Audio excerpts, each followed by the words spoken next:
성령님에 관한 교리 지난주에 이어서 떠듬떠듬 또 해보겠습니다. 이것저것 하도 보니까 뭐가 어떻게 되는지 지금 막 머리가 좀 뒤죽박죽인 것 같아요. 지난번에 우리가 성령님에 관해서 공부하다가 이 부분 하나만 더 짚어야 될 것 같은데,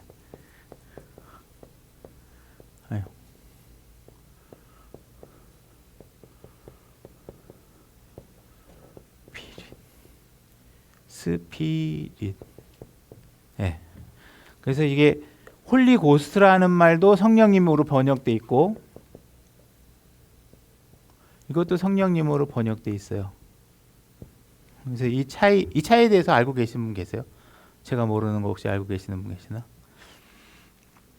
어쨌든 이게 정확한 이유는 몰라요. 근데 어쨌든 우리가 좀 짚어봐야 될 지점이 있는데, 이 홀리 고스트라는 용어는 구약에는 존재하지 않아요. 신약에 등장해요. 근데 신약에 언제 처음에 등장하느냐?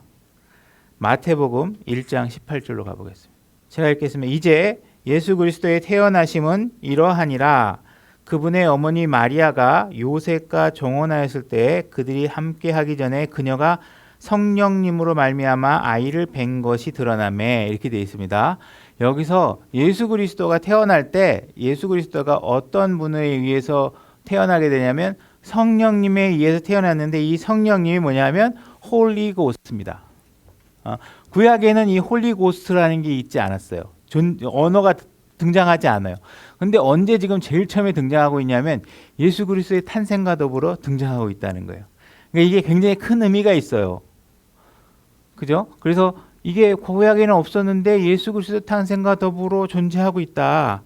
20절 한번 읽어보겠습니다. 그가 이들을 생각할 때에 보라, 주의 천사가 꿈에 그에게 나타나 이르되 너희 다윗의 자손 요셉아, 내 아내 마리아 취하기를 두려워하지 말라.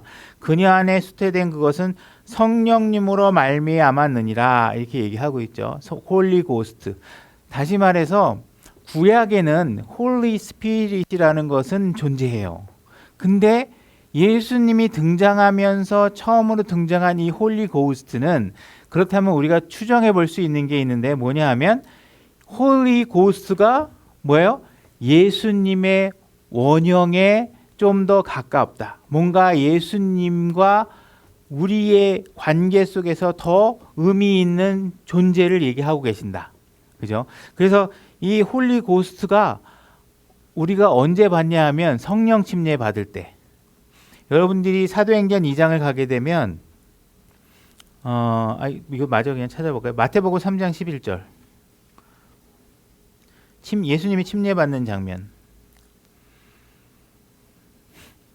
참으로 나는 회개에 이르도록 너희에게 물로 침례를 주거니와 내 뒤에 오시는 분은 나보다 능력이 더 있으심에 나는 그분의 신발을 나를 자격도 없노라. 그분께서 너희에게 성령님으로 침례를 주고 할 때 이 성령님이 홀리 고스트입니다. 예수님께서는 홀리 고스트로 우리에게 침례를 주실 것이다, 이렇게 얘기를 하고 있어요. 실질적으로 예수님께서 우리에게 주시는 성령 침례는 홀리 고스트로 주시는 것입니다. 그러니까 뭔가 퀄리티 면에서 뭔지 모르지만, 우리가 표현이 미숙할 수는 있겠지만 이 홀리 스피릿보다 더 뭔가 무게 있는 표현으로서 하고 계신다, 이렇게 얘기를 할 수 있겠습니다.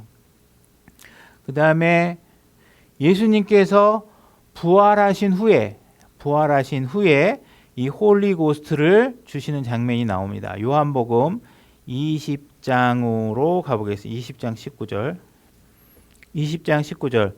그 뒤 같은 날 주의 첫날 저녁 때에 제자들이 유대인들을 두려워하여 모인 곳에 문을 닫았는데 예수님께서 오셔서 한가운데 서서 그들에게 이르시되, 문을 닫았는데 들어오신 것이죠. 들으시되 너희에게 평강이 있을지어다 하시니라. 예수님께서 자신이 무엇인가를 하려고 하기 전에 제자들에게 하고 있는 것도 그렇고 우리에게도 그렇고 항상 평강, 화평, 이것을 우리에게 유지하도록 얘기하고 계십니다. 유지할 수 있다. 일단 화평해야 그 다음에 뭔 얘기를 해도 들어갑니다. 그죠? 내가 마음이 편안해야 뭔 얘기도 들어가고, 학원에 가서 공부를 해도 내가 마음이 편안해야 선생님이 말씀하시는 게 들리고 그러지. 막 학원에 갔는데 집에 들어가서 엄마한테 혼날 거 생각하고 막 이러면 공부 하나도 안 됩니다. 마음의 화평이 안 누려지면. 그래서 하나님께서 항상 이렇게 화평을 얘기하고 계시는 거를 우리가 의미 있게 받아들이셔야 됩니다. 20절 그분께서 이렇게 말씀하시고 자기의 두 손과 자기의 옆구리를 그들에게 보이시니 그제야 제자들이 주를 보고 반가워하더라.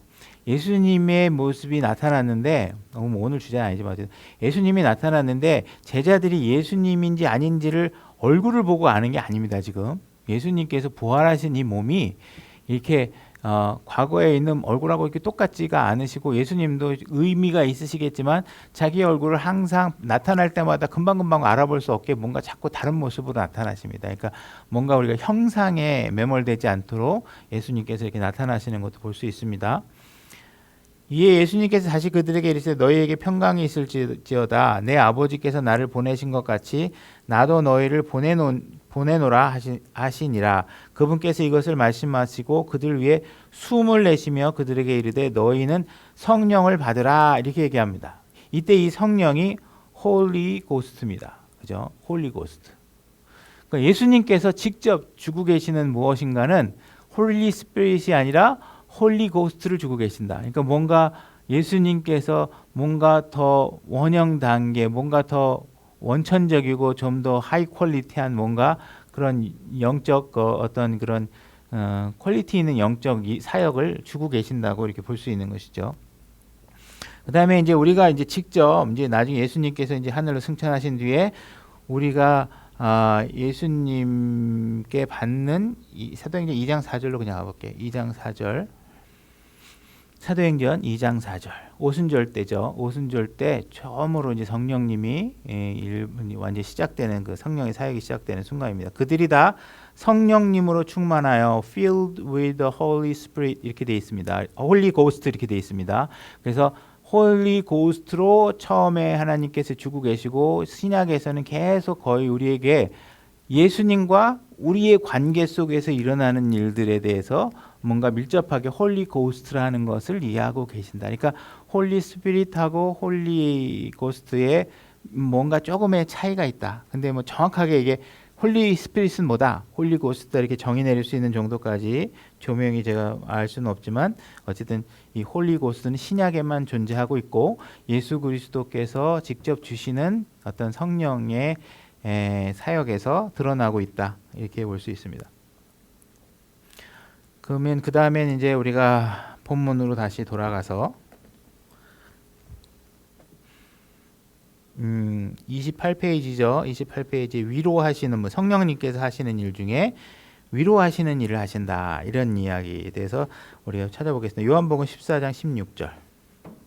요한복음 14장 16절 제가 읽겠습니다. 내가 아버지께 구할 터인즉 그분께서 다른 위로자를 너희에게 주사 그분께서 영원토록 너희와 함께 거하게 하시리니.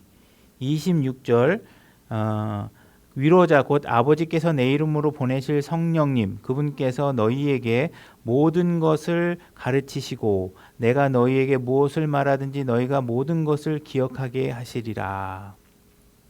지금 예수님께서 내가 가면 너희들에게 성령님을 보낼 거라고 얘기하면서 뭐라고 이름을 호칭하시냐면 위로자다 이렇게 얘기를 하고 있어요. 그러니까는 하나님께서 우리에게 무언가 다가오실 때 위로자라는 건 comforter라는 단어인데 이게 오늘날 편안하다, 뭐 의자 같은 거 편안합니다. 그러면 comfortable, comfort 이렇게 할 때 얘기하거든요. 소파 이런 것들이 편안하다, 숙면을 편안하게 취한다 이렇게 얘기하시는 것이죠. 그래서 예수님께서 우리에게 다가오실 때 위엄을 갖고 뭐 우리에게 징계를 가지고 뭐 심판의 눈으로 죄 뭐 너 잘못한 거 뭐 없지 이렇게 다가오시다고 얘기하시지 않고 우리의 연약함을 잘 아시고 또 우리에게 그 사랑의 마음으로 우리에게 다가오시기 위해서 위로자다 이렇게 말을 표현하고 계시는 섬세함을 볼 수가 있죠. 그죠?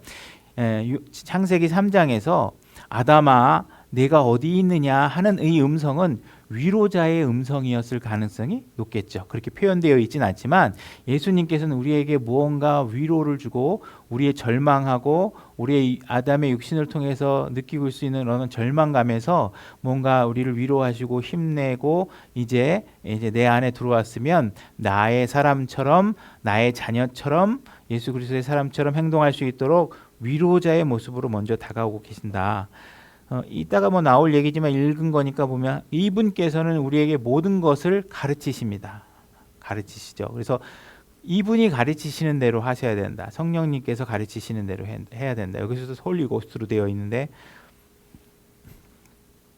그래서 성령님께서는 가르치시고 그것을 또 기억나게도 하시는 분이시다. 이렇게 얘기하고 있습니다. 요한복음 15장 26절.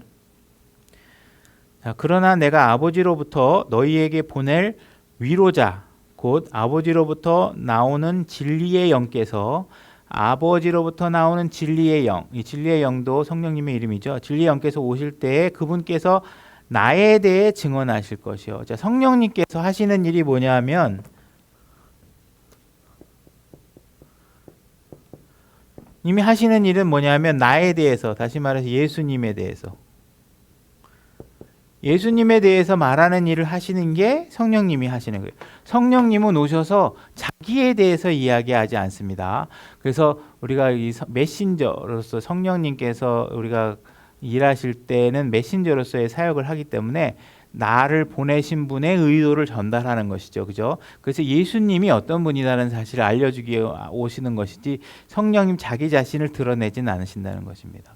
그래도 우리가 이제 성령님이 어떤 분이신 거는 알아야 되겠죠. 그래서 나에 대해 증언하실 것이요. 이렇게 얘기하고 있습니다. 증언할 수 있다라는 것은 성령님께서는 예수님에 대해서 실제로 보고 듣고 목격하고 경험하고 다 하신 분이십니다. 그래서 그분은 증언할 수 있는 것이죠. 그래서 여러분들이 신약교회의 성도로서 증언을 하는 증인으로서의 삶을 산다. 이 얘기는 사실은 지식을 전달하는 사람으로서의 삶을 산다. 이렇게 포지셔닝을 잘못 미스매치 하시면 안 됩니다. 잘못. 다시 말해서 여러분들이 신학원 다녀가지고 예수님 이런 분이래 막 알아가지고 도울 김영옥이나 아니면 뭐 이런 사람 철학자들이 소크라테스가 어떤 사람이래 뭐 이렇게 지식을 전달하는 사람으로서의 삶을 얘기하는 게 아닙니다. 지식 전달자 위트니스예요. 위트니스란 뭐냐면 여러분들이 예수님에 관해서 경험하고 목격하고 여러분들이 예수님의 사랑을 직접 뭔가 이렇게 느끼고 여러분 안에 이것이구나 하고 여러분의 삶을 통해서 하나님이 나타내고 있는 그런 열매들을 경험함으로 인해서 정말 그분은 평안을 주셔. 내가 경험했어. 그죠? 정말 주님은 나를 사랑하시더라니까. 이것이 증언으로서의 증언이 되셔야지 그냥 성경에 보니까 사랑이시래. 성경에 보니까 하나님은 진리시래. 내가 경험하지 않은 걸 전달하면 어떻게 돼? 파워가 없죠. 그건 증인이 아니죠. 그죠? 내가 보지 않은 것이니까. 그러니까 성령님도 증인으로서의 삶을 살고 있고 여러분들 안에 들어오셔서 여러분들이 증인으로서의 삶을 살 수 있도록 성령님께서 여러분들을 돕고 계신다는 것이에요. 그런 것들을 이해하셔야 됩니다. 16장 17절 16장 17절 그럼에도 불구하고 내가 너희에게 진실을 말하노니 내가 떠나가는 것이 너희에게 유익하니라. 내가 떠나가지 아니하면 위로자께서 너희에게 오지 아니하시리라. 그러나 내가 떠나면 내가 그분을 너희에게 보내리라. 그래서 예수님께서는 육체적인 한계를 갖고 계신 예수님께서 이제 더 이상 내가 여기 이 땅에 머무는 것이 더 이상 너희들에게 유익하지 않다. 오히려 성령님께서 오셔야 너희들에게 유익하다. 이렇게 얘기를 하고 계시는 것입니다. 3번 꾸짖으심, 책망하시는 것이죠. 요한복음 16장 8절로 가보겠습니다. 다음 절이네요. 그죠? 16장 8절. 그분께서 오셔서 죄에 대하여, 의에 대하여, 심판에 대하여 세상을 꾸짖으시리라. 이렇게 얘기하고 있습니다. 자, 성령님께서 오셔서 세상을 꾸짖으면 성령님이 막 이렇게 공중에 날아다니면서 세상에다 대고 막 얘기하는 게 아닐 거 아니에요. 그러면 어떻게 하신다는 거예요? 성령님이 누구 안에 들어와 있어요? 구원받은 사람, 우리 안에 들어와 있는 거죠. 그럼 여러분들이 구원을 받은 이후에 여러분들 안에 성령님이 계시면 그 성령님을 통해서 세상을 향해서 죄가 무엇인지를 지적하고 회개하라고 얘기하셔야 되는 일이 여러분들이 하시는 거라는 거예요. 그죠? 그죠? 9절. 죄에 대하여라 함은 그들이 나를 믿지 아니하기 때문이라. 그죠? 그들이 죄를 짓고 있는 것, 다시 말해서 생명으로 옮겨지지 못하는, 아까 오전에 설교했듯이 생명으로 옮겨지지 못하는 문제, 이 죄의 문제에 관해서는 어쨌든 간에 예수 그리스도를 믿지 않기 때문에 이렇다는 것이죠. 일단 믿고 나서 무엇이 죄이고 무엇이 의이고 한지를 알아야 그런 일들로부터 우리가 구별된 삶을 살 수 있다라는 것이에요. 나를 믿지 않기 때문에 의에 대하여라 함은 내가 아버지께로 감으로 더 이상 나를 보지 못하기 때문이다. 의에 대하여라 함은 이게 무슨 뜻이에요? 의에 대하여서 얘기하면서 뭐라고 얘기하냐면 내가 아버지께로 간다 이랬죠.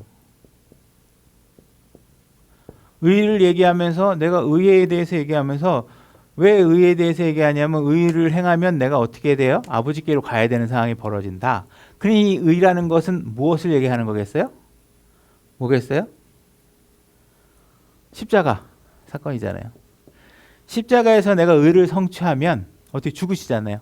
그죠? 그러면 아버지께로 가야 되는 거죠. 그러니까 예수 그리스도의 의가 드러나는 장소는 어디다? 십자가다. 그분은 십자가에서 의를 성취하신 거예요. 그죠? 빛이 있으라. 하늘을 만들고 땅을 만들고 인간을 만들고 하는 것은 하나님의 어마어마한 능력과 권능은 우리가 볼 수 있지만 거기에 하나님의 의가 드러나는 건 아니죠. 하나님의 의가 드러나는 건 십자가입니다. 십자가 사건에서 예수 그리스도께서 내가 의를 성취해야 되기 때문에 내가 의를 성취하게 되면 나는 아버지께로 가야 돼서 더 이상 너희가 나를 볼 수 없게 될 것이다. 이 얘기를 하고 있는 것이죠. 11절 심판에 대하여라 함은 이 세상의 통치자가 심판을 받았기 때문이라. 심판에 대해 다시 말해서 예수님께서 십자가에서 의를 성취하고 나게 되면 시점상 이 시점에는 무엇이냐 하면 세상의 통치자가 심판을 받게 되는 것이다. 이 얘기를 하고 있는 것입니다. 그러니까 세상의 통치자는 누구냐? 마귀를 얘기하는 거죠. 마귀가 이때 심판을 받게 될 것이다. 우리가 성령님이 내 안에 들어와서 내가 세상을 꾸짖으려면 여러분이 어떤 상태여야 되겠어요? 의로워야 되잖아요. 세상 사람보다는 의로워야 되잖아요. 가서 당신 죄인입니다 그러는데 뭐 너도 나하고 같이 맨날 술 먹고 뭐 아가씨 있는 데 놀러 다니고 나하고 똑같이 하면서 앉아갖고 너 예수 믿어야 돼. 막 술 혀 꼬부라진 소리로 우리 같이 교회 다니자. 막 이렇게 얘기하면 꾸짖는 입장이 잘 안 되겠죠. 그러니까 여러분들이 꾸짖을 수 있으시려면 여러분들이 그리스도인답게 삶을 살아내셔야 되기 가능하겠죠. 그래서 이런 문제에 관해서 뭔가 떳떳한 상태가 되어야 된다. 그래서 성령님께서 책망하면 성령님께서는 찔림이 없게 되겠죠. 그래서 사도행전 2장 36절로 가보겠습니다. 2장 36절 베드로가 쭉 이제 설교를 하는 거예요. 유대인들을 향해서. 그런즉 이스라엘에 온 집은 확실히 알지니 너희가 십자가에 못 박힌 그 동일한 예수님을 하나님께서 주와 그리스도로 삼으셨느니라 하니라. 이제 그들이 그 말을 듣고 마음속으로 어떻게 해요? 찔려 이렇게 돼 있죠. 그러니까 성령님께서 베드로에게 들어가시고 베드로가 지금 세상을 향해서 이야기하고 있는 거죠. 지금은 이제 유대인들에게 얘기하고 있는 것이죠.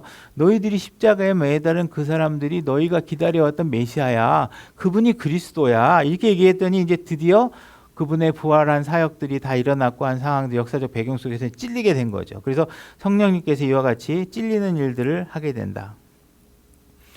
사도행전 16장 25절 한밤중에 바울과 실라가 기도하고 노래로 하나님을 찬양하며 죄수들이 그의 말을 듣는데 그들의 말을 듣는데 갑자기 큰 지진이 나서 지금 찬양 같은 것들도 하나의 메시지가 되고 있고 뭔가 뭐 또 다른 과정이 있는지 모르겠지만 어쨌든 거기에 있는 사람들이 죄수들이 바울과 실라가 찬양을 통해서든 선포를 통해서든 하는 메시지를 들은 거겠죠. 그래서 그때 갑자기 막 기초가 흔들리고 이런 상황이 벌어지다가 거기에 있는 간수 하나가 바울에게 와서 이제 찔림을 받고 내가 이제 구원을 받고 싶은데 어떻게 하면 좋겠느냐 이렇게 얘기를 하죠. 그래서 어떠한 상황에 처하더라도 우리가 감옥에서든 거리에서든 누구를 만날 때든 항상 그리스도의 복음을 전하면 그 전하는 걸 통해서 찔림이 일어날 수 있는 일들을 하게 되는데 그것이 누가 하고 계시는 것이냐? 성령님께서 그런 일들을 하고 계신다. 4번도 가르침을 얘기하고 계시고 가르치시는 일을 하시죠. 고린도전서 2장 9절로 가보겠습니다. 그러나 이것은 기록된 바 하나님께서 자신을 사랑하는 자들을 위하여 예비하신 것들을 눈이 보지 못하였고 귀가 듣지 못하였으며 사람의 마음속에 들어가지도 못하였다 함과 같으니라. 그러나 하나님께서 자신의 영으로 우리에게 계시하셨으니 성령님께서는 참으로 모든 것 즉 하나님의 깊은 것들을 살피시느니라. 사람들의 것을 사람들의 속에는 사람의 영 외에 누가 알리요? 이와 같이 하나님의 것들도 하나님의 영 외에는 아무도 알지 못하느니라. 이제 우리가 세상의 영을 받지 아니하고 하나님으로부터 난 영을 받았으니 이것은 우리가 하나님으로부터 값없이 주신 것들을 알게 하려 하심이라. 이렇게 돼 있죠. 그래서 우리가 무언가 알아야 되는 그 지식의 근본은 항상 어디로부터 와야 되냐면 하나님의 영으로부터 와야 됩니다. 하나님의 영. 우리가 창세기 3장에서도 우리가 얘기했지만 여자가 알아야 될 지식은 어디로부터 해야 되냐면 남자에게 오고 남자의 지식의 근원은 하나님입니다. 명령의 근원은 그죠?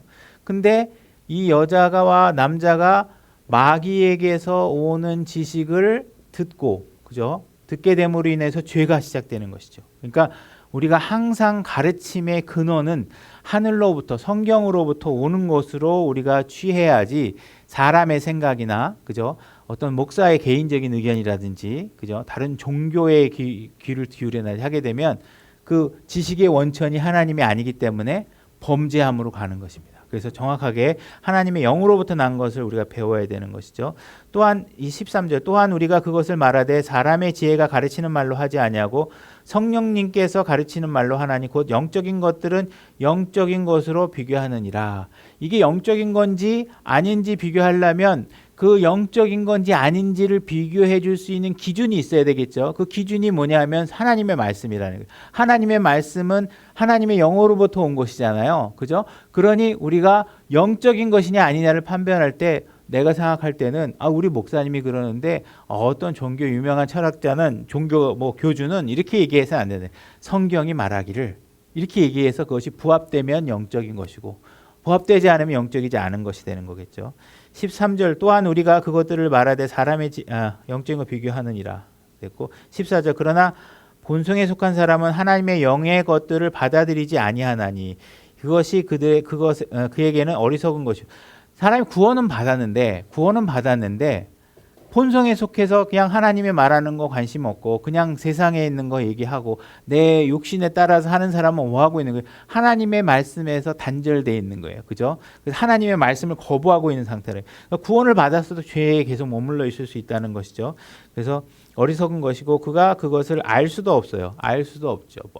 내가 아버지로부터 떨어져 있으면 아버지로부터 무슨 얘기를 하는지 알 수가 없죠. 구원은 받았는데 죄의 문제를 가지고 구원은 받았는데 성경이 뭐라고 얘기하는지를 내가 공부하지 않으면 그냥 죄의 시간을 매번 그죠? 어젯밤에 계속 시간을 TV 보는데 보내고 야구 보는데 보내고 이렇게 다 시간 다른 데 보내면 아버지가 무슨 얘기를 하는지 알 수가 없겠죠. 그죠? 15절 오직 영에 속한 사람은 모든 것은 판단하나 그 자신은 아무에게도 판단을 받지 아니하느랴. 영에 속한 사람, 내가 하나님의 말씀에 하나님의 말씀을 딱 듣고 이게 영적인 것이야 하고 했으면 그죠? 사람들이 뭐라고 얘기하는 거에 신경을 쓰면 될까요? 안 될까요? 안 돼요. 하나님께서 예배를 드려라. 예배는 생명이고 모이기를 힘써라. 누군가가 예배 안 드려도 된다고 얘기하는 악한 습성에 대해서 얘기하면 거부해라. 그럼 영적인 거 받아들인 거죠. 그런데 영적인 걸 딱 받아들였는데 사람이 안 돼. 그 나라의 법에 걸리잖아. 막 이렇게 얘기하고 있으면 그 판단으로 판단받으려고 하면 하나님의 영적인 일을 할 수 있을까요? 없을까요? 못 하잖아요. 목숨을 걸고 해야 되는데. 난 죽어도 해야 되는데. 그죠? 모든 사람이 그 정도 수준을 요구하지 못하겠지만 하나님 말씀이 얘기하고 있는 건 그거예요. 사람이 판단하는 데 매몰되지 말라. 세상 사람들이 정부에게 칭찬받아야지. 난 하나님한테 칭찬받는 것보다 이 정부가 칭찬하는 거 듣고 싶어. 이 교회는 우수 방역 정책을 따라서 예배도 안 드리고 잘했어. 이 얘기 판단하려고 하면 될까요? 안 될까요? 안 된다는 거예요. 그죠? 그렇다고 방역을 무시하라는 얘기는 하는 건 아니에요. 하나님의 기준이 그렇다는 사실을 내가 얘기하고 있는 거예요. 그죠? 그러니까 내가 영적인 것이라면 이것이 하나님이 가르쳐 주신 명령이라면 그것은 하나님께서 판단하시는 일이지 세상 사람이 판단할 일이 아니라는 거예요. 그죠? 16 누가 주의 생각을 알아서 그를 가르치겠느냐 그러나 우리가 그리스도의 생각을 가졌느니라. 여러분들이 그리스도의 생각을 가질 것이다 이렇게 얘기하고 있잖아요. 가졌다는 거예요. 언제 갖게 됐어요? 성령님이 홀리 고스트가 여러분 안에 예수 그리스도의 원형 프로토타입이 여러분 안에 딱 들어오는 순간 예수 그리스도의 영을 갖게 된 거예요. 그러니까 예수 그리스도에 대해서 잘 알 수 있는 거예요. 알 수 있게 됐다는 것이죠. 그죠? 요한복음 14장 26절로 가보겠습니다. 위로자 곧 아버지께서 내 이름으로, 내 이름이 뭐예요? 지저스, 예수 그리스도 이름으로 보내실 성령님, 그분께서 너희에게 모든 것을 가르치시고 내가 너희에게 무엇을 말하였든지 너희가 모든 것을 기억하게 하시니라. 아까 읽었던 구절이네, 그죠? 하나님으로부터 직접 우리가 받고 계시받고, 예수님께서는 하나님으로부터 직접 받았고 또 예수님께서는 그 들은 것을 우리에게 말함으로 인해서 우리가 그걸 알게 되는 것이죠, 그죠? 16장 13절 가보겠네. 16장 13절. 그러나 그분 곧 진리의 영께서 오시면 너희를 모든 진리 가운데로 인도하시리니 그분은 스스로 말씀하지 아니하시고 그분이 누구예요? 지금 진리의 영 성령님께서는 스스로 말씀하지 아니하시고 무엇이든지 자기가 들을 것 성령님께서 오시면 그때 성령님께서는 듣겠죠? 누구로부터 들을까요? 성령님은 누구로부터 들어요? 예수님으로부터 듣겠죠. 그렇죠? 들을 것만을 말씀하시고 앞으로 일어날 일들을 너희에게 보이시리라 이렇게 얘기했습니다. 로마서 8장 16 요한복음 17장 8절 한번 읽어. 찾으셨죠? 제가 읽을게요. 나는 아버지께서 내게 주신 말씀을 그들에게 주었사오며 그들은 그것을 받고 내가 아버지로부터 나온 줄을 확실히 알며 아버지께로 보낸 줄 아니다. 자, 예수님은 누구로부터 들어요? 하나님으로부터. 예수님은 하나님께서 해준 이야기를 듣고 우리에게 알려주신 거예요. 이 땅에 오셔서. 그죠? 자, 앞으로 오실 성령님은 나중에 오시게 되면 예수님이 뭐라고 하실 얘기에 대해서 얘기하고 그분이 앞으로 어떻게 될 것이라는 사실을 보여주면 그걸 하겠다는 거예요. 다시 말해서 우리가 뭘 얘기하고 있냐면 하나님께서는 질서를 굉장히 중요하게 생각하시는 분이세요. 그렇죠? 창세기 1장 2절에 어마어마한 혼돈이 있었을 때 뭐가 없었다고 얘기하냐면 폼이 없었다고 얘기를 하고 있어요. 여러분들은 교리의 폼, 틀을 가지고 계셔야 돼요. 폼 맞죠? 폼. 맨날 이거 프롬하고 폼을 옛날에 맨날 타이핑을 잘못 쳐가지고 레포트 할 때 맨날 지적받았는데 폼. 그래서 여자는 남자에게 배우고 남편에게, 남편의 머리는 예수 그리스도를 배우는 거예요. 그죠? 자, 이와 같이 하나님께서는 항상 자신의 질서를 세우시고 그 질서에 충실하신 분이에요. 자, 교회가 생기면 제일 먼저 생기는 게 뭐예요? 교회에서 구원받은 성도들을 누구에게 맡겨요? 감독에게 맡긴다고 돼 있어요. 그죠? 여러분들을 구원해 놓고 그냥 이렇게 들판에다 땡겨 놓고 너 혼자 알아서 풀 먹고 뜯어 먹고 살아 이렇게 얘기 안 해요. 그죠? 예수 그리스도도 마찬가지. 목자는 자기 양이 있는 것이고 자기 양 중에 한 마리라도 잃어버리면 그 양을 찾으러 엄청나게 돌아다니게 돼요. 찾게 되죠. 그래서 하나님이 항상 이런 질서들을 세워놓은 것을 무시하고, 하나님이 세우는 거죠. 감독은 세우는 걸 무시하고 그냥 우리끼리 앉아서 그냥 우리끼리 몇 사람 모이면 교회야. 나 감독 있는 거 싫어. 교회 가기 싫어. 이 얘기는 뭘 하고 있냐면 내가 질서와 권위에 순종하기 싫어. 난 내가 규정한 하나님대로 살 거야. 누가 나에게 신앙생활 간섭하는 거 싫어. 그런 생활을 하게 되는 거예요. 그러니까 이런 질서를 정확하게 이해하지 못하고 신앙생활을 하는 거는 자꾸 다른 신앙생활을 하고 있는 거예요. 하나님의 영으로부터 온 질서를 따르고 있지 않은 거라는 거예요. 자꾸 이 코로나 때문에 더욱더 교회에 대한 소중함과 교회에 대한 어떤 그런 가치들을 우리가 잃어버려서는 안 된다는 거예요. 그죠? 교회에 오는 것 자체가 뭐 하고 있는 거예요? 하나님의 영으로부터 온 말씀의 질서에 승복하는 거예요. 교회에 오는 것들이. 그러니까 이런 일들에 관해서 우리가 소홀히 하시면 안 된다는 거예요. 그래서 하여튼 재밌는 건 성령님께서는 미리 뭘 알고 예단으로 해서 하시는 게 아니고 항상 그때그때, 그죠? 성령님이 이 땅에 오시면 어떻게 여러분들이 무슨 기도를 하지? 얘에게는 어떤 게 필요할까? 하나님에게 알려주고, 그죠? 이런 일들에 관해서 예수님과 끊임없이 상의하면서 이 일을 하고 있는 거예요. 그죠? 그러니까 이 삼위일체 하나님이 항상 성령님께서 항상 공동으로 일하시기 위한 계획과 질서들을 정확하게 세워놓고 계신다는 사실을 잊어버려서는 안 된다는 거예요. 근데 성령님이 하시는 일은 구원받았다는 것을 확인하게 해주시는 분이시라는 것이고, 봉인한다는 말씀 찾아볼까요? 에베소서 1장 13절. 에베소서 1장 13절. 너희도 진리의 말씀 곧 너희의 구원의 복음을 들은 뒤에 그분을 신뢰하였고 너희가 믿은 뒤에 또한 그분 안에서 약속의 저 거룩한 영으로 봉인되었느니라. 그래서 여러분들이 예수 그리스도를 믿으면 그 순간에 여러분들을 완전히 실링, 그죠? 봉인을 해서 해주는데 그 역할을 누가 하냐? 성령님께서 하신다는 거예요. 성령님께서. 그러니까 여러분들은 성령님께서 딱 여러분들의 구원에 대한 보장을 여러분들에게 맡기는 게 아닙니다. 내가 할 수 있는 거 없어요. 우리에게 구원을 어떻게 맡겨요? 기분이 그냥 오락가락 그냥 들쭉날쭉인 기복이 심한 우리에게 구원의 보장을 맡길 수 없겠죠. 그래서 영께서 하시는 거고, 이 영께서는 값주고 사신 그 소유물이 구속을 받을 때까지 우리의 상속 유업의 보증이 되사 그분의 영광을 찬양하게 하시느니라.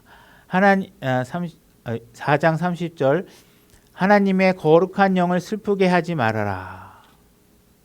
그분으로 말미암아 너희가 구속의 날까지 봉인되었느니라. 그죠?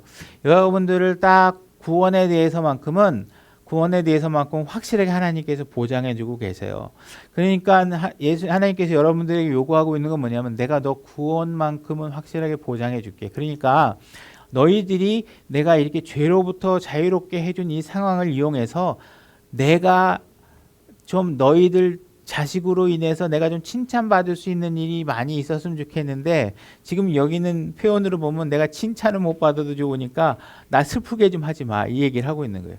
거룩한 영께서 슬프게 하지 말게 해달라는 얘기는 뭐예요? 여러분들이 살면서 마귀에게 자꾸 틈을 주지 말라는 것이죠. 그죠? 마귀가 여러분들을 속일 수 있고 삐짓고 들어올 수 있는 틈을 주지 말라는 거예요. 로마서 8장 26절 중보하시는 분. 이와 같이 성령님께서도 우리의 연약함을 도우시나니 우리가 마땅히 기도할 바를 알지 못하나 성령께서 말로 할 수 없는 신음으로 친히 우리를 위해 중보하시느니라. 성령님께서 여러분들이 뭘 기도해야 될지 모르잖아요. 그죠? 여러분들이 연약함을 도우시도록 하셔야 되는데 무식함은 용감하다고 여러분들이 그리스도인이라면 내가 뭘 기도해야 될지 모르고 조심스러워해야 되는 것이 사실 맞아요. 근데 무식함은 용감하다고 막 큰 소리 치고 주님 내 아들 대학 갈 줄 믿습니다. 주님 제 병이 고칠 줄 믿습니다. 주님 저 부자 되게 해주실 줄 믿습니다. 계속 이렇게 얘기를 하면 하나님께서 성령님께서 어떻게 해요? 신음하신단 말이에요. 얘 지금 막 무대뽀로 기도하고 있는구나. 그죠? 그러니까 하나님께서 성령님이 어떻게 아버지께서 이 기도를 그대로 올리면 안 되잖아요. 그죠? 그래서 얘에겐 지금 보니까 요게 필요하겠구나. 그래서 그 필요한 것들을 줘서 목적이 뭐겠어요? 목적이 성령님께서 중보하시는 목적이 뭐겠어요? 여러분들을 대신해서 기도하는 목적이 뭐냐? 여러분들을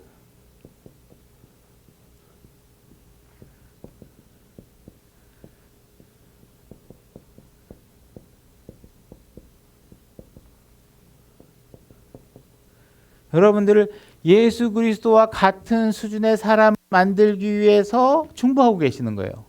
제 저렇게 기도하면 안 되는데 제 아무래도 뭐가 다른 교육 과정이 필요할 것 같아. 이렇게 얘기하신단 말이에요. 여러분들이 기도하면서 계속 아까도 얘기했죠. 뭐 기도해 주세요. 뭐 좀 아픈 거 낫게 해 주세요. 그런데 이 사람이 보니까 주님 제 마음이 너무 완악한 거 주님 도와주세요. 그죠? 제 마음의 성정이 부드럽지 못해 누군가를 노엽게 해서 상처받게 한 거 도와주세요. 제가 주님의 성품을 발휘하지 못해서 내가 누군가를 아프게 한 거 도와주세요. 내가 또 마음에 오늘 탐욕이 나서 내가 필요 없는 건데 옆에 있는 친구가 갖고 싶어서 갖고 있는 걸 보고 나도 갖고 싶다고 쓸데없이 마음에 품은 거 용서해 주세요. 이런 기도는 전혀 안 하고 전부 다 뭐예요? 우리 아들 대학 잘 가게 해주세요. 우리 아들 취업 잘 되게 해주세요. 내 이 세상의 모든 위치에서 좋은 위치를 차지하고 싶어하는 욕심으로 가득 찬 기도만 계속 해대니 성령님이 어떻게 신음하시면서 얘를 어떻게 고쳐주나, 얘를 어떻게 예수 그리스도와 같이 만들어줄까, 이렇게 기도하시는 역할을 해주신다. 우린 너무 우리 스스로를 잘 변명할 수 없어요. 그죠? 변명도 너무 구차하고 너무 죄로 가득 찬 말만 입에서 다 쏟아내. 그죠? 아담이 그랬고, 하와가 이브가 그랬고, 그죠? 그러니까 이런 일들에 관해서 성령님이 도와주지 않으면 우리는 무슨 기도만 맨날 하겠어요? 악한 기도만 맨날 해요. 세상의 물질들로만, 세상의 편리들만 채워달라는 기도만 계속 할 거 아니에요. 그죠? 그러니까 그런 거 하지 말고, 성령님께서 너희 예수 그리스도와 같아져야 되는데, 하나님의 목적이 뭐예요? 너가 예수 그리스도와 같아져야 된다. 내가 예수 그리스도와 같아질 수 있게 만들어놨다. 너 죄에 더 이상 노예가 아닌 거로 만들어놨다. 그러니 이 일을 성령님께서 열심히 그냥 끊임없이 엄청 고생하시면서 여러분들을 조금이라도 만들어 놓으려고 하는데, 그것은 여러분들이 그리스도께 기회를 내드려야 된다는 거예요. 그걸 내드리지 않으면 하실 수가 있는 게 없어요. 여러분들이 어저께 아까도 계속 TV 드라마 보고 있고 무슨 불륜 드라마 보고 있고 세상 이야기 열심히 보고 있고 이렇게 하고 있으면 너 어저께 예수님과 대화 몇 시간 했어? 1분도 안 한 것 같고, 예수님하고 너 주님과 어떤 인격적인 교류를 하느냐고 보낸 시간이 얼마야? 없는 것 같고. 그러면 어떻게 해? 이 성령님이 열심히 기도해주고 싶고 뭔가 만들어주고 싶은데 우리가 계속 거부하고 사는 거죠. 그죠? 그분의 말씀이, 하나님의 영으로부터 온 가르침이 내 안에서 뭔가 작동되고 일어나서 예수 그리스도와 같은 성품이 되게 만들어져야 되는데 안 된다는 거예요. 우리가 그것을 인정하려면 내가 죄인이라는 사실, 내가 연약함이라는 사실들을 잘 인정하고 그분께 내어드려야 된다는 거예요. 8장 27절, 마음을 살피시는 분은 누구예요? 하나님이시잖아요. 그죠?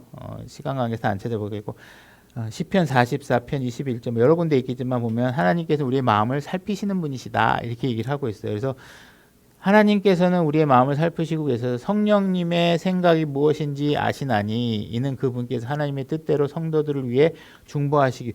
지금 뭐예요? 성령님이 중보기도 하고 있는 목적은 뭐예요? 하나님의 뜻대로 되도록, 하나님의 뜻대로 여러분들이 만들어지도록, 그죠? 하나님의 뜻대로 성도들을 위해 중보하기. 여러분의 뜻대로 되도록 하는 기도를 하시는 분이 아니세요.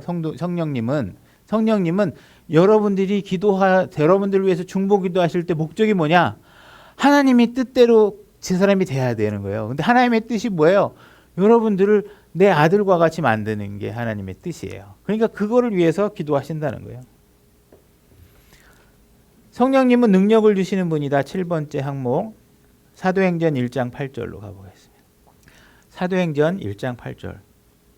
오직 성령님께서 너희에게 임하신 뒤에 너희가 권능을 받고 예루살렘과 온 유대와 사마리아에서 그리고 땅의 맨 끝까지 이르러 나의 증인이 되리라 하시니라.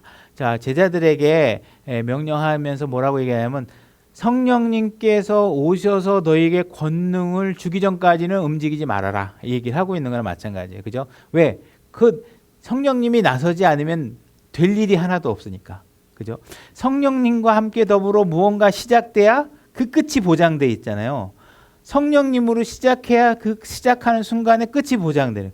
내 몸으로, 내 육신으로, 내 생각으로, 내 지혜로, 내 노력으로 하는 일들의 끝은 사망으로 다 끝나게 귀결되어 있어요. 내 육신을 죽이고 성령님의 뜻에 따라 내가 내 자신을 드리는 일을 할 때에 그 일이 열매를 맺게 되는 것이죠. 그죠? 성령님의 영으로. 그러니까 성령님이 주시는 권능으로 일해야지 우리의 힘으로 해서는 안 된다. 그러니 성령님이 올 때까지 참았다가 성령님이 오실 거거든. 오신다고 했을 때 딱 오는 순간에 이게 성령님인가 긴가민가 막 이렇게 하는 게 아니라 어떻게 해요? 알잖아요. 오순절에 성령님이 막 확 와가지고 야 이제부터다 알 수 있잖아요. 하나님이 하시는 일들은 긴가민가 이런 게 아니라 알 수 있다는 거예요. 그죠? 알 수 있다. 그래서 확 와가지고 성령님이 오시면 이제 그 권능으로 일하게 된다. 에베소서 3장 16절. 에베소서 3장 16절. 그분께서 자신의 영광의 풍성함에 따라 자신의 영을 통해 속사람이 능력으로 강하게 됨을 너희에게 허락하시며 여러분들의 속사람이 강해져야 되죠. 여러분들의 겉사람은 겉사람, 속사람. 겉사람은 육이죠. 육에서 난 것은 육이에요. 걔는 그냥 육에서 나와서 그냥 사망이에요. 속사람은 성령으로 권능을 받아서 그죠? 생명에 이르게 하고 여러분들에게 생명의 공급을 끊임없이 제공해 주는 일들을 하게 되는 게 여러분들이 속사람이에요. 구원을 받게 되면 이 속사람이 새롭게 생기게 되죠. 성령으로 태어난 생명이 생기게 됩니다. 그래서 이 속사람이 성령으로 일할 수 있도록 해준다는 거예요. 이 속사람이 성령 안에서 걷게 되면 많은 능력을 행하게 된다. 속사람의 능력을 강간하게 해주시게 된다. 로마서 15장 13절. 로마서 15장 13절. 이제 소망의 하나님께서 너희가 믿는 가운데 모든 기쁨과 평강으로 너희를 충만하게 하사 성령님의 권능을 통해 너희에게 소망이 넘치게 하시기를 원하노라. 그래서 성령님께서 충만하게 되면 성령님의 권능으로 우리가 많은 일들을 하게 된다. 뭐 이런 얘기인 것 같습니다. 그래서 우리가 성령님에 대해서 우리가 소홀해서는 안 된다. 성령님이 자신에 대해서 이야기하지는 않지만 성령님을 통해서 우리가 예수님이 하시는 사역에 대한 의미들 그리고 예수님께서 우리에게 십자가에서 이루어 놓고 우리에게 주신 모든 자산들을 활용할 수 있도록 일해 주시는 분이 성령님이시다. 그러니 성령님이 그 모든 작동 매뉴얼을 잘 알고 계시니 그분에게 모든 것들을 맡겨서 그분이 하시는 대로 우리가 할 수 있도록 하지 않으면 이길 수 없다. 8번 생명을 주심. 로마서 8장 2절. 로마서 8장 2절. 이는 그리스도 예수님 안에 있는 생명의 성령의 법이 죄와 사망의 법에서 나를 해방시켰기 때문이라. 해방시켰다라는 말이 이게 여기는 made me free. 다시 말해서 나를 죄와 사망의 법에서 자유롭게 만들어 놓으신 거예요. 그러니까 더 이상 죄와 사망의 법이 나를 구속할 수 없게 만들어 놓으신 거예요. 그러니까 완전히 자유롭게 해 놓으셨다는 거예요. 그죠? 그래서 이것을 죄와 사망의 법으로 자유롭게 함으로 인해서 내가 생명을 얻을 수 있다는 거예요. 생명의 성령의 법이 내 안에서 작동되게 하신 것이다. 그래서 성령님은 우리에게 이 생명이 들어와서 작동할 수 있는 역할을 만들어 주신 것이다. 그 다음에 여기 교재에는 없지만 또 성령님이 해주신 건 뭐냐면 양자되게 해주시는 일을 하셨습니다. 양자되게. 로마서 8장 15절. 제가 읽겠습니다. 너희는 다시 두려움에 이르는 속박의 영을 받지 말고. 여러분들은 더 이상 두려워하실 필요가 없습니다. 왜 두려워하실 필요가 없느냐? 예수님께서 여러분들을 예수님 안에 넣어놓고 정죄함으로부터 모든 걸 해방시켜 놨고 하나님의 모든 축복과 성령님을 여러분들에게 주셨고, 그죠? 속박의 영을 받지 아니하고 양자 삼으시는 영을 받았느니라. 그분을 힘입어 우리가 아바 아버지라고 부르짖느니라. 아바 아버지라고 부르짖게 해놨죠. 성령님에 의해서 여러분들은 아들이 되는데 이게 아들이 되는 역할을 하면서 뭐라고 얘기하시냐면 아바 아버지라고 하게 해주셨다 이렇게 얘기하고 있어요. 그렇죠? 이것도 아버지라는 뜻이고 이것도 아버지라는 뜻이에요. 그러니까 우리말로 하면 얘는 뭐 아빠와 같은 말이라고 하죠. 아빠, 아버지. 근데 이게 중동에서 쓰는 언어를 음역을 했다 그래요. 음역을 했는데 이 특징이 뭐냐면 father이라는 말은 예를 들어서 우리가 father 아브라함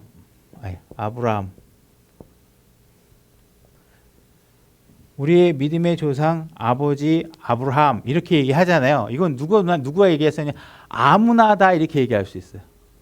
그죠? 아브라함이 내 직속 아버지는 아니잖아요. 그죠? 유대인의 혈통이고. 그래도 father 아브라함 이렇게 얘기할 수 있어요.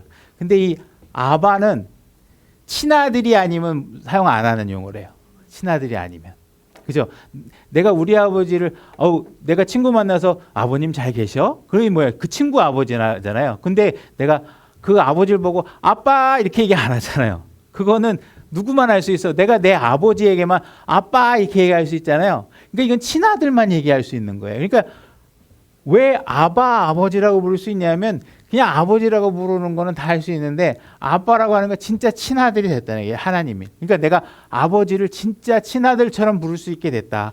이게 양자 삼으시는 역할을 하시면 성령님이 아니면 부를 수 없어요. 내가 그냥 아버지를 아빠 이렇게 못 불러요. 그죠? 내가 친구 빌 게이츠를 아빠라고 못 부른다고. 그 사람이 허락해 줘야 아빠라고 부를 수 있는 거잖아요. 그 집의 아들로 입양되지 않으면 안 되는 거잖아요. 그러니까 지금 이 성령님을 통해서 내가 아버지라고 부를 수 있는데 그건 내 능력으로 하는 게 아니라 뭐 때문에 하는 거다? 성령님이 계셔서. 어떤 성령님이냐? 양자 삼으시는 성령님이 계셔서 할 수 있다는 거예요. 그죠? 그 다음에 그냥 빨리 하고 끝내. 성령의 열매에 대해서 갈라디아서 5장 16절로 가보겠습니다.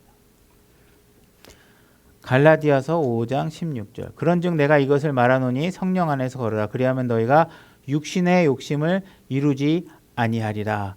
다시 말해서 여러분들이 육신 안에 걸으면 내놓을 수 있는 열매가 뭐냐? 어마어마한 죄들이잖아요. 그죠? 죄들인데 지금 성령 안에 걸으면 성령의 열매들이 나오게 된다. 이 얘기를 하고 있는 것입니다. 일단 읽어보겠습니다. 17절. 육신은 성령을 대적하여 욕심을 부리고 성령은 육신을 대적하느니 성령은 육신을 대적하느니 이 둘이 서로 반대가 되므로 너희가 원하는 것을 너희가 능히 행하지 못하느니라. 그러나 너희가 성령의 인도를 받으면 율법 아래 있지 아니하니라. 이제 육신의 행위들은 명백하니 그죠? 육신의 행위들은 명백하다. 어떤 것들이 명백하냐? 이것들 보니까 곧 간음과 음행과 부정함과 색욕과 우상숭배와 마술과 증오와 불화와 경쟁과 진노와 다툼과 폭동과 이단과 파당과 시기와 살인과 술취함과 흥청됨과 또 그와 같은 것들이니라. 육신 안에 걸으면 만들어지는 게 전부 다 이런 거밖에 없다는 거예요. 근데 이게 첫 번째 보면 간음, 음행, 부정함, 색욕 이 네 가지가 뭐냐면 다 음행과 관련된 다른 표현들이에요. 그러니까 이런 음행과 같은 것들이 첫 번째에서부터 네 번째까지 하나님께서 목록을 기록하고 있다는 얘기는 이 음행의 죄가 어마어마하게 우리에게 만연돼 있다는 것을 얘기하고 있는 것이죠. 그죠? 여러분들 육신 안에 걸으면 그 열매는 그냥 시작부터가 결정이 돼 있어요. 뭐냐? 다 이런 것들 만들어내는 거예요. 그죠? 다 이런 것들 만들어낸다 이거예요.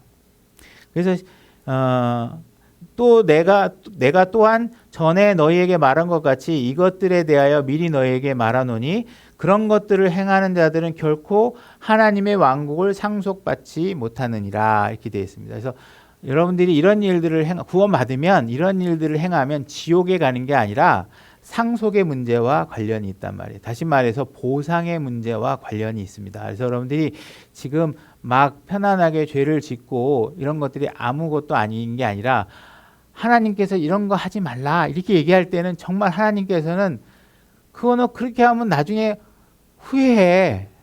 또 나중에 큰 억울해하고 너 그때 하지 말 거 하는 생각을 분명히 할 거거든. 그러니까 계속 하나님께서 얘기하고 계시는 거예요. 육신 안에 걷지 마. 그러면 나중에 상속받을 때 너 정말 억울해할 거야. 그죠? 이 땅에 받을 수 있는 그 조그마한 물질적인 거 갖고도 자식들이 막 싸우고 머리통 깨지고 막 그냥 서로 감정 상하고 난리 나는데 우리가 그런 건 안 하겠지만 하늘에 가서 분명히 우리는 다른 측면에서겠지만 하나님께서 더 귀한 직분과 귀한 일로 하나님을 더 기쁘게 해드릴 수 있는 일들이 있는데 내가 그만큼 참여하지 못하면 그죠? 억울하겠죠. 그런 상황에 대해서 분명히 그런 일이 벌어질 테니까 육신 안에 걷지 말아라 이 얘기를 하고 있는 것이. 그러나 성령의 열매는 사랑과 성령의 열매는 단수라는 거 뭐 많이들 알고 계시죠. 그래서 이 성령의 열매들은 다 각각이 다른 것이 아니라 각각의 다른 성질을 갖고 있는 하나의 열매를 이 하나의 열매 안에는 이와 같이 다양한 속성이들이 있다 이렇게 얘기하는 것입니다. 사랑과 기쁨과 화평과 오래 참음과 부드러움과 선함과 믿음과 그죠?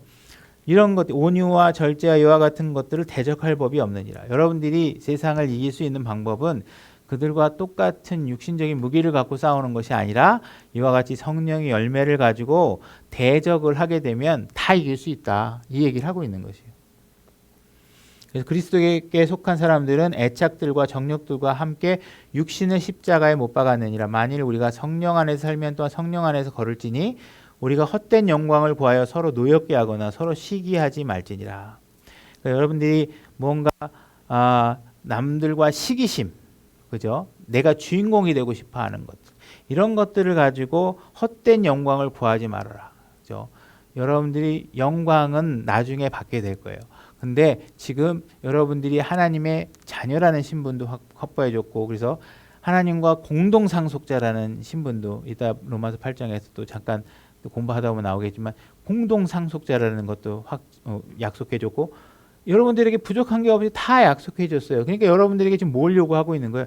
이 땅에서 조금 손해나고 이쪽에서 좀 힘들고 또 이 땅에서 좀 걱정되고 할 때 승질내지 말고 그죠? 마음에 욕하지 말고 남 저주하지 말고 어떻게 온유하고 그죠? 인내하고 오래 참아서 이런 것들을 이겨내라는 거예요. 에베소서 5장 18절 한번 볼게요. 그것만 보고 그냥 끝낼게요. 에베소서 5장 18절 술 취하지 말라 거기에는 과도함이 있나니 오직 성령으로 충만하다 이렇게 돼 있잖아요. 이게 영어로 그냥 우리가 그냥 억지 춘향식일 수도 있는데 be not drunken이에요. 그죠? 그래서 우리가 위에 이렇게 와인이라는 게 있으면 이게 술 취하다는 뜻이냐 아니면 포도즙을 마시느냐 하는 것에 구분할 때 얘가 이게 drunken이라는 표현을 쓰면 술 취하다는 것이라고 해서 이 뒤에 나오는 것을 이제 술로 해석하고 뭐 drink라든지 이렇게 그냥 drink 드링크라는 걸 하게 되면 이게 와인 그냥 포도즙 이렇게 해석하는 구분을 가지는 거를 제가 러커만 책에서 봤어요. 그래서 아직까지 뭐 그거에 대해서는 특별한 의견은 없고요. 이 말을 그대로 해석하면 뭐냐면 말 자체는 이게 드링크의 분사형이잖아요. 그러니까 술을 마신 상태에 놓이지 마라 이런 뜻이에요. 그죠? 우리가 번역할 때 술 취하지 말아라 이렇게 얘기한 거지만 이게 뭐냐면 술을 마신 상태가 되지 말아라는 얘기. 마시지 말라는 얘기. 그죠? 술을 마시지 말라는 얘기. 그러니까 그런 부분도 그냥 영어로 따져봤을 때는 우리가 그렇게 술에 관해서는 술 취하지 말라는 거니까 취하지 않을 정도로 마시는 건 괜찮지 않냐. 이거는 이제 우리가 번역한 문장을 보고 우리가 또 얘기하는 거지. 영어 문장을 자체를 보면 그냥 마신 상태가 되지 말라는 뜻이에요. 그래서 어쨌든 그냥 성령님에 관해서 너무 늘어지면 그러니까 성령님께서는 굉장히 중요한 것이다. 은사주의자들이 얘기하는 것처럼 성령이라는 것이 뭔가 우리가 구원을 받고 나서 뭐 또 하나의 뭐 절차를 통해서 받거나 뭐 어떤 병을 고치거나 이런 식으로 해서 뭔가 다른 은사주의 형태로 성령님을 이해해서는 안 된다. 성령님이 하고 있는 일은 중요한 최종적인 목적은 여러분들이 예수 그리스도와 같은 사람이 되도록 만드는데 최선을 다해서 일하실 분이시다. 그분께 맡겨서 신앙생활을 하시면 됩니다. 여기까지 하겠습니다.